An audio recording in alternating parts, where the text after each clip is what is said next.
আরে আমরা বাইরে চলে যাই, এখানে সেফ না ভাই।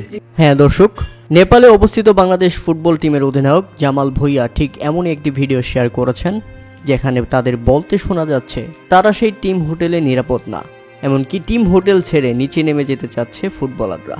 কেননা নেপালে বাংলাদেশ জাতীয় দলের ফুটবলাররা যে টিম হোটেলে রয়েছে সেই টিম হোটেলে আগুন লাগিয়ে দেওয়া হয়েছে। রীতিমতো আতঙ্কে খেলোয়াড়রা, জামাল ভুঁইয়ারা সামাজিক যোগাযোগ মাধ্যমে লিখছে, আমাদেরকে বাঁচান, আমাদেরকে নিয়ে যান। কি একটা অবস্থা নেপালে। প্রিয় দর্শক, আমরা ইতিমধ্যেই জানি চলমান রাজনৈতিক অস্থিরতার কারণে আজ মঙ্গলবার দেশে ফেরা হয়নি বাংলাদেশ জাতীয় ফুটবল দলের। বিকাল ৩টায় বিমান বাংলাদেশ এয়ারলাইন্সের নির্ধারিত ফ্লাইটে ঢাকা ফেরার কথা থাকলেও আন্দোলন ও সংঘর্ষের কারণে সেই পরিকল্পনা ভেস্তে গেছে বাংলাদেশ ফুটবল ফেডারেশনের। তবে ইতিমধ্যে পরিস্থিতি আরো ভয়াবহ হয়ে গেছে। তাই তো সামাজিক যোগাযোগ মাধ্যমে আরও একটি স্টেটাস আছে। জামাল ভুঁইয়া লিখেছেন, নেপালের বিপক্ষে আমাদের আজকের ম্যাচ বাতিল হয়েছে শুনে দুঃখিত, কেননা কাঠমান্ডুতে চলমান অস্থিরতা ও গোলাগুলির কারণে খেলাটা আমাদের জন্য নিরাপদ নয়। যারা প্রাণ হারিয়েছে এবং যারা আহত হয়েছে সকলের প্রতি আমার হৃদয় শোকাহত।